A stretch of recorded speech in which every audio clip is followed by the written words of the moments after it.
Thousands of children and families in Marion County struggle with issues like poverty, substance abuse, or mental and emotional illness. Many local services exist to help families in crisis, but families often don't know about these services or can't get to them. Unmet needs can result in child abuse, neglect, or juvenile delinquency. The Early Intervention Planning Council, through the Marion County Commission on Youth's Early Intervention and Prevention Initiative, has created a plan to give families earlier access to services in the hopes of reducing the number of children who get abused or neglected or turn to delinquent acts. We hope you enjoy our monthly program, Our Kids, Our Families, Our Communities, and learn more about the local services here to help you. Hello, my name is Shana Martin. I'm the Director of the Early Intervention and Prevention Initiative at McCoy.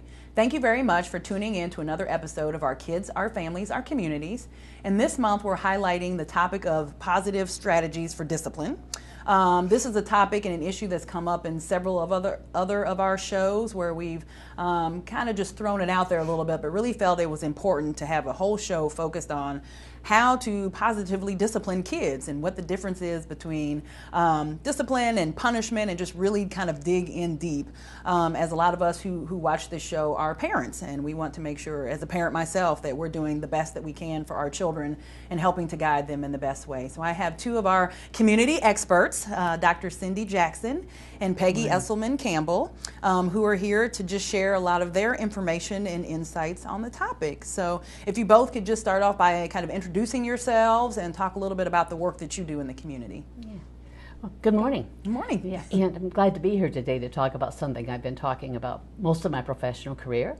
I'm an educator, a special educator. I work with Indianapolis Public Schools, and I'm the coordinator for positive discipline for the district. So I've been talking about discipline for many years of my life. Okay, thank you for being here. Thanks for having me. My name's Peggy and I work for Families First.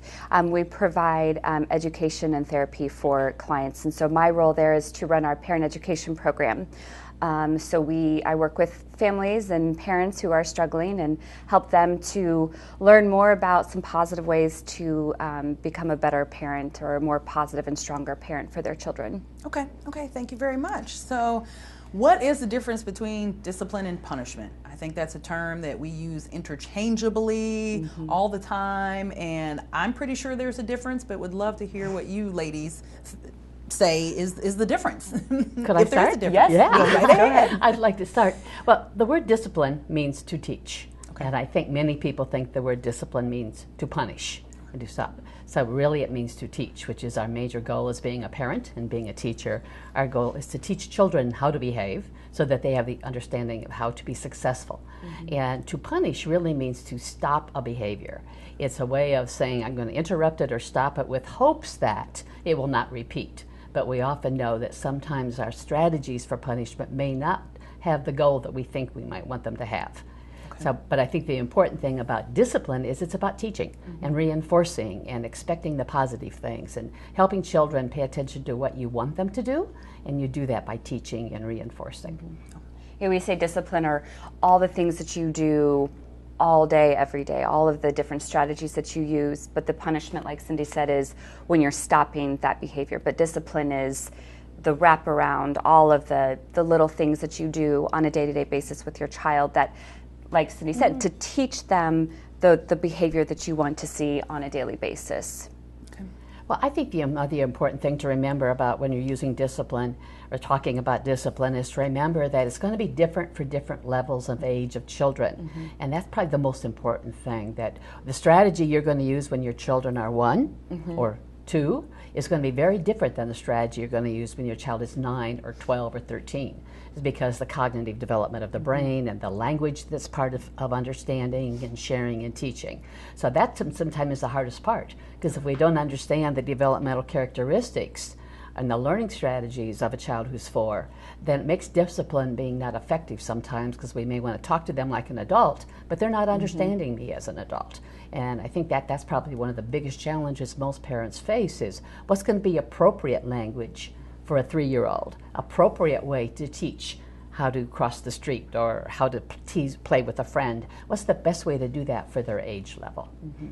And how does that start? I mean, you talked about that discipline is a part of everything that you do kind of as a parent. So how does that start and what does that look like? Well, we talk with our parents that it's starting from day one. You know, it's a communication. It's talking with your child and making sure that the two of you are communicating with each other. It's not just you, the parent, talking to your child, but you're really, you know, having a conversation with them. And once you get that established and you've been doing that, then when they're a little bit older, it's not going to be all of a sudden this one day, hey, listen, I want to talk to you about what you're doing. It's we've been having these conversations and we've been talking and I've been sharing with you over all this time my expectations for you. But you know that having those developmentally appropriate expectations is just so crucial, because if you expect your 3-year-old to be able to sit still for an hour, that's not going to happen. You've set everybody up to fail. Exactly. I don't know a 3-year-old, but you could expect your 10-year-old to sit still and to, you know, be calm and quiet for an extended period of time. And if they don't, you know, but that having a very clear understanding of what that specific 3-year-old or 10-year-old or 2-year-old can do is just so key. And it's just knowing your child. It's knowing their temperament. It's knowing what sets them off and how you can bring them back in. I think a couple of things that go with that I was thinking about when you were talking is the role of modeling. Mm-hmm. When we teach children how to do things, we model. One of the things I remember with our children is that was so important was we're going to be going here. Mm-hmm. So I would talk about it, we would practice it before we would go so they would feel comfort in the situation. So they model how we talk, they model how we express our emotions. So if we're mad and we hit and pound and yell and scream, guess what? When they're mad, they're going to hit and yell and scream. So it's remembering as we're teaching strategies, it's also we have to relate things to emotions and model our emotions so that they are being able to express ways that are appropriate. Because our children, especially younger children, have only a few things that emotions they express. They express when they're happy, when they're sad, and when they're mad. And so we have to make sure we teach appropriate ways and we model appropriate ways so that they know when they're upset that a tantrum may be something that I want to do, but gee, I watch my mom walk away or talk about it, or she takes a big breath before she talks to me. Why she do that? You know? Or do I put myself in timeout so I'm not going to say something that I probably shouldn't say at the time because I'm upset and need to think it out. So sometimes it's that pause about, oh, they're watching everything I say and do. Yes. And I think sometimes we forget that because they're looking toward us to say, how's mommy, daddy doing that? Mm-hmm. And so if I watch you, then I do. So I think what's interesting with some of the young men that I see in schools, I want to maybe shake their hand. And some of them, you can tell they've not had a lot of people shake their hands, but then those boys say, where'd you learn how to handshake? Oh, my granddad taught me that. So he's like, I have a way of being taught that. And this was an important learning because it was modeled for me. So I think we forget the power of modeling when we teach, especially about social interactions.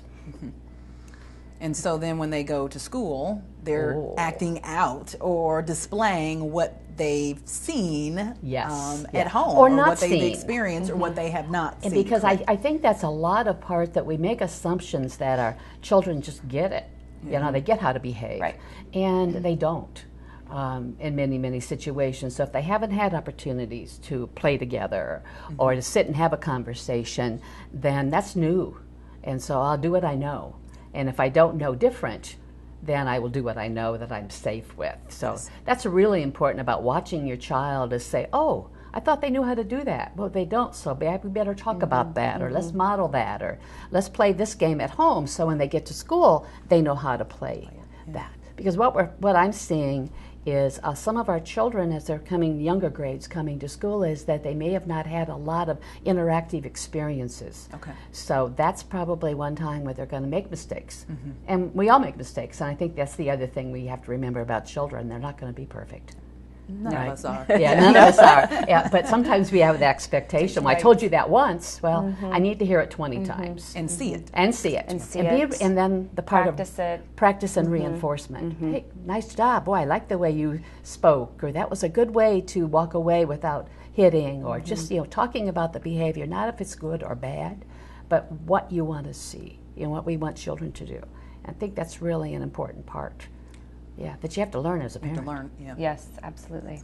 And I think, you talked a little bit too, Peggy, about the fact that discipline, understanding child development is really important. So understanding what should be expected at every age and every stage, but then also understanding what that looks like in your child, because just because they're 3 chronologically doesn't mean that developmentally they're the age of 3. Absolutely. And so understanding that as a parent, talking to your pediatrician if you have concerns about your child, getting them assessed, and that's okay because it helps make life much easier later on. And then recognizing two separate children at the same age look very different. So because you were able to do this for your 3-year-old, you can't necessarily do it for your second 3-year-old because they may learn differently, they behave differently, and so they're developed differently, and so you may have to adjust as a parent your strategies to meet that child's needs at that particular time, which I think as I'm a parent, and that's sometimes hard to do and hard to remember. Well, it worked for the first one, why is it not working for this one?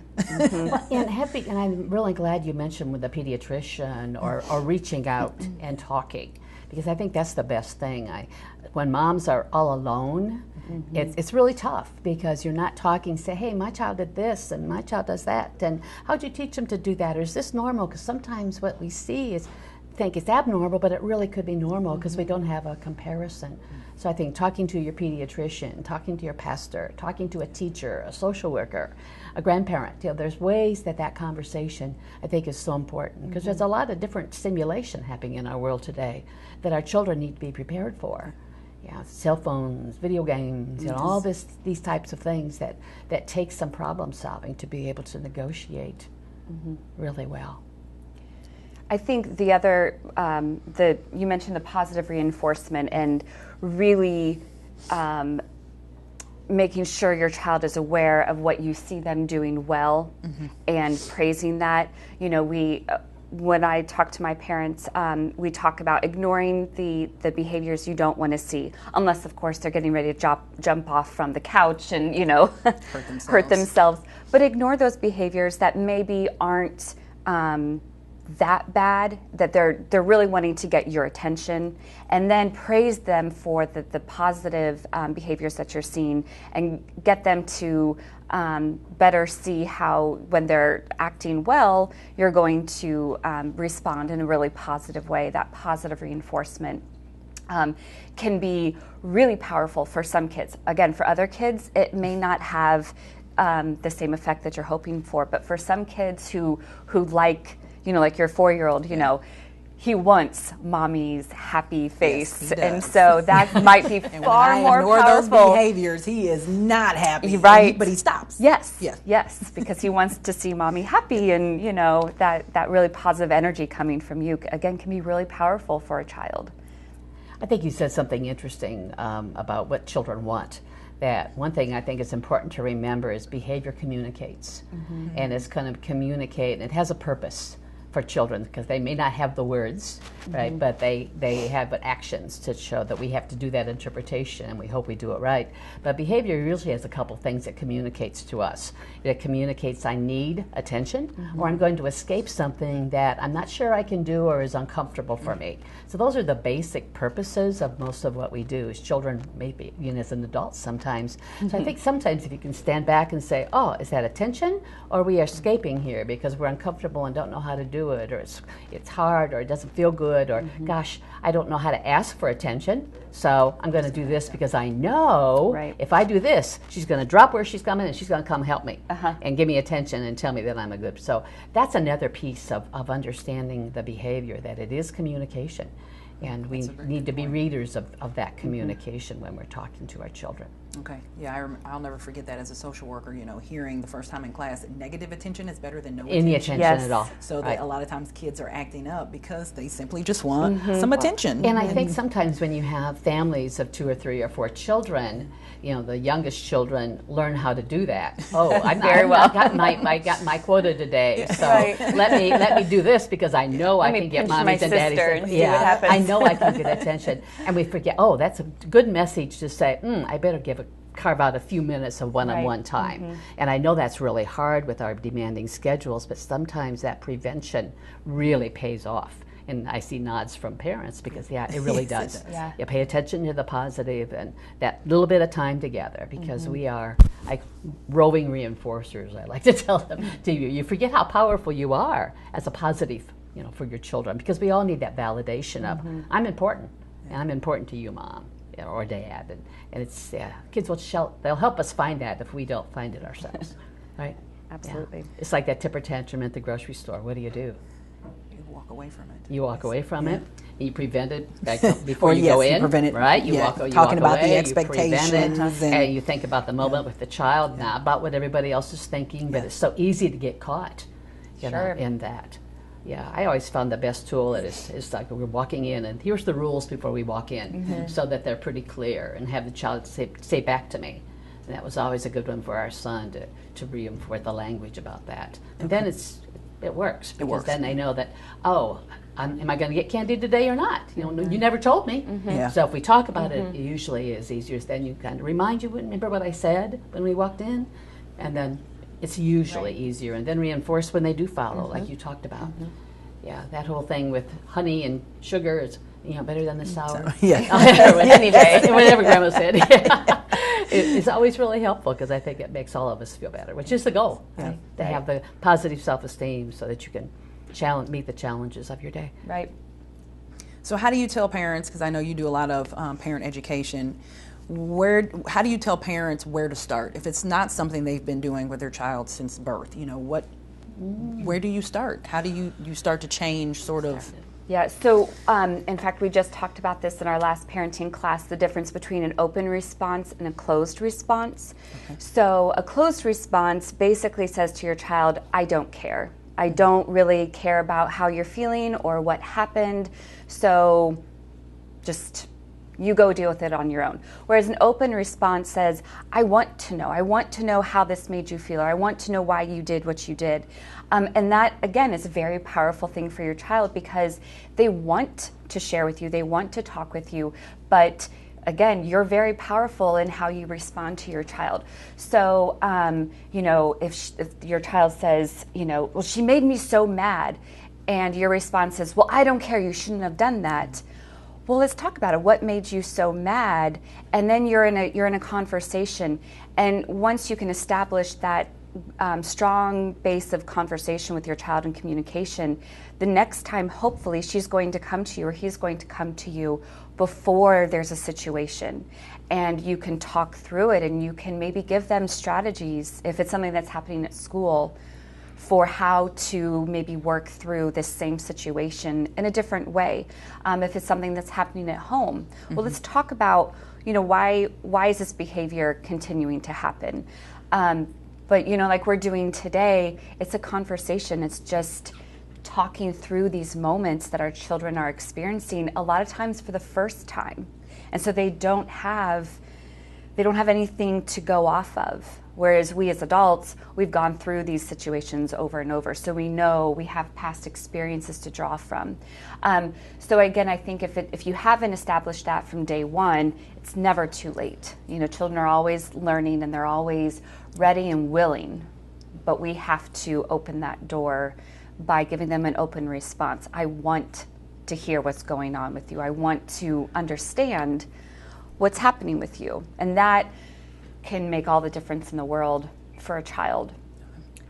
And I think another thing, if you're trying to change strategies, is maybe pick the area that may bug you the most and start with that. Okay. You start with a new strategy with maybe one thing. So if it's an issue around bedtime, which often it is with a lot of, and there's other things happening during the day, but if we start with success with one issue that really bothers us and say, well, let me try a new strategy. We're going to work together on a schedule, or I'm going to try calming before we go to bed, or I'm going to change my routine, or else we're going to do pre-warning. Hey, remember, you've got 15 minutes before we go to bed, or let's do this first and then this and then this. Trying some different ways, but I think starting with one and think the one that's the biggest priority to you helps you strategize new things for your thinking, but also shows some more positive, and then I can transfer the skills that you taught in that one situation to other situations, because there's a lot of opportunities during the day Yes, to correct and for model sure. and teach, and this development is not somewhat predictable, but then there's, like you said, there's a lot of things in it. So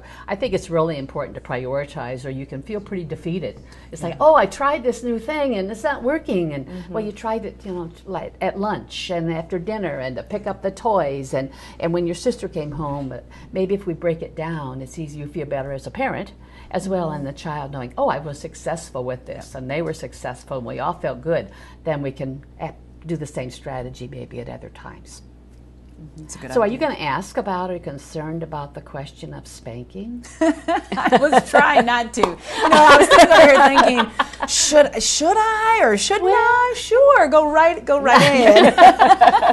Well, I just think about the important thing about that, because there's always have an experience here and I have an experience there, and it's what my grandma did, it's what happened to me, and those I think are really important to think about. I mean, what is my position on physical punishment or corporal punishment, whatever you want to use it or what it's be called, and is it legal, is it not legal, and I think there is abuse, which is different from spank, but I think the important thing to remember is that punishment by itself will rarely change a behavior. So if we remember that, maybe it can help put in context, because you have to have a way to help your children be safe. Right? We always want them to be safe. And I know that with our kid, I think Eric got one spanking, and I remember deliberately when it was, and he was really doing something very dangerous around electrical cords, and the talking didn't get it, and the pulling away, and the changing of things, and so it wasn't really a spanking, it was more of a surprise pop, and he was like, oh my. And then we went into the conversations, and I did more prevention, so I wouldn't have to say, oh gosh, I thought he learned that. Well, he hadn't learned that. So it's like saving something that is of a severe or physical nature for something very dangerous. Because I think sometimes it loses, if it's the strategy you use all the time and it's not working, why to continue doing it? So so it's again, as a parent saying, I need to have a variety of strategies, and I need to say what really works. Yeah. And most often we know that does not have long-term effect. It also starts having negative effect on the person who's delivering the punishment, and you have a fear as opposed to a respect and a care. It's a, oh my gosh, I better not do anything because I could get spanked, and I don't like that. And so then that interferes with the relationship. So it is something to think about and to talk about, and I, as opposed to automatically saying, well, this is what happened to me or what I saw, have conversation about it with your family before just automatically saying, is this the best way? Because it's important. Yeah. It's not saying it may never ever be appropriate, but really think about, if you're going to use that strategy, the impact of it on you and your relationship with your child, what you're really teaching. And I think that's the other part of, if I handle every conflict with a spank or a slap, I'm teaching that aggression is an okay way to interact.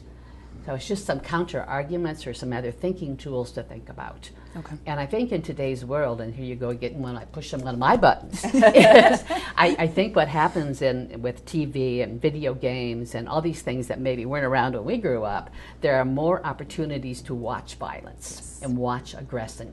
Yep. So the more I see aggression, I think, oh, it must be okay. Well, when we know it's really not.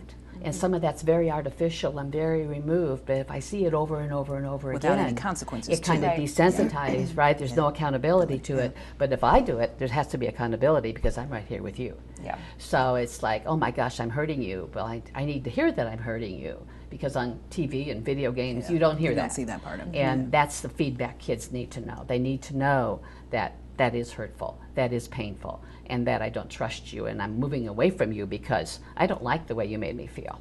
So as a 3 or 4-year-old doing this self-talk. So yeah, I just had to, I had to say it. And I had to say it because I think it's important to think about today. Yeah, I I really, agree. really do. Yeah, and I was kind of thinking that because I was going to ask some other questions about specific techniques, and I thought, well, I think what you ladies presented is that discipline is a choice that's made between a parent and a child based on needs. And there are a lot of different strategies and a lot of different techniques. So instead of focusing on any of those, it was kind of like you have to be, as an expert saying that there's lots of things that can work. You just have to try them, and you have to start to lay that foundation and find out what works best for you, what works best for your kids, what works best for your family, but being open to that. And so coming into the world of a parent saying, well, I'm going to parent exactly how my parents parented me is not a good thing. And it's not a good place to start necessarily. Well, we talked about that, ask yourself, why do you parent the way you do? Is it because you're going on autopilot and that's what your parents did? I know for myself, being a new parent, I will parent a lot like my parents did, but they were great parents. But I'm not going to do everything that they did. I'm going to think through certain things very deliberately and look at what's the best choice for this child and our family, where we live today, how we live. And that's so crucial, not just to go on, well, that's what my parents did, or that's what my culture does, or this is what my neighbor does, or my best friend, because that doesn't mean that it's the best way to go. But the other thing I just want to say real quick is, I think you mentioned it too, the relationship. This is all about a relationship between the parent and the child. And if you have a strong, open, loving relationship, those problems when they come up are going to be a lot easier and not this grand, big, stressful event. Some may be, of course, because it's life, but when you have that healthy, open, loving relationship, you're going to be able to talk through these things. And you may still have to give a punishment, but it's not going to be so severe, and it's going to be, the child's going to be able to receive it in a better way than if you're always battling each other, because they don't have the same level of respect and desire to please their parent if there's that healthy, loving relationship. I think part that goes with that is, what's our job as parents? Right? What is our real job? Why are we doing what we do, and why do we have to have those conversations? And it's a part of preparing them to be adults themselves. So what are the tools they need, the skills, the beliefs? Because those beliefs we pass them on. Right. They know what you believe, even if you don't say it. Yeah. Right. They can really talk about it. So I think, remember, that's important, because we are preparing for them to be successful in the world as the world will be for them. And so it's, golly, do I have self-control skills so I can do that? Have I taught them to listen? Have I taught them to be respectful? All those things that we know will help them be happier and more successful. How do you want your 20-year-old child to be like? What do you want them to be? How do you want them to act in the world? Do you want them living in your basement? No. Do you want them to be holding their own job and to be, to be this successful, caring person in the world? And then work backwards from that. Yeah, it always is, And that's exactly. really true. Yeah. You know, it really is the big goal. Yeah. The big goal out there is what's my legacy? And we know you don't think about that when your child is 3 months heat old. of it. But you do kind of think about, what's this important job I have? Because parents are the first teachers. Parents are the most important teachers. Parents they have so much to tell teachers and social workers and about the nuances of your child growing up. So you Absolutely. are their first teacher, and I think sometimes we don't give that enough credit, right? And realize the resources that are needed to do that. So it's important to why we do what we do. Besides, have fun with our kids. Because, I think that's a whole other joy about children, is to being able to have that. I agree. Yeah. So real quick, because we're about out of time, No. resources, I know it goes fast, but resources in the community. What are some resources available for parents who may be watching this and say, I want to learn more, I want to get involved, I want to take a class, where... Sure. Well, Families First. Okay. I will definitely plug us. We do provide parent education classes. What's great about us is that it's divided up into age groups. So we have a great beginnings class for parents who have infants through preschool years, a school age class, and then an adolescent exploration class. Okay. So no matter where your child is, we have a class that fits that. Okay. It meets once a week for 2 hours, but you get a lot of information, and you have a wealth of resources at Families First. To ask all your questions and to get additional resources. So I would definitely recommend a parenting class. Unfortunately, there aren't many in the community, but if you can find one, I would absolutely think about taking a class. And Families First is open to anyone, so you Anyone. don't have to be told to go No, there by a no. court or Department of No. Child Services or anything. No. Okay, because some of them are. Yes, yes. Yeah. And a lot of our clients are, but it's open to anybody and Anybody, okay. everybody, absolutely. Well, and I think also what we have in our community, our schools are very important parts of all of our community. And I know in the schools in Indianapolis Public Schools, we have parent educators in our schools, and you can always talk to a teacher, or your school social worker.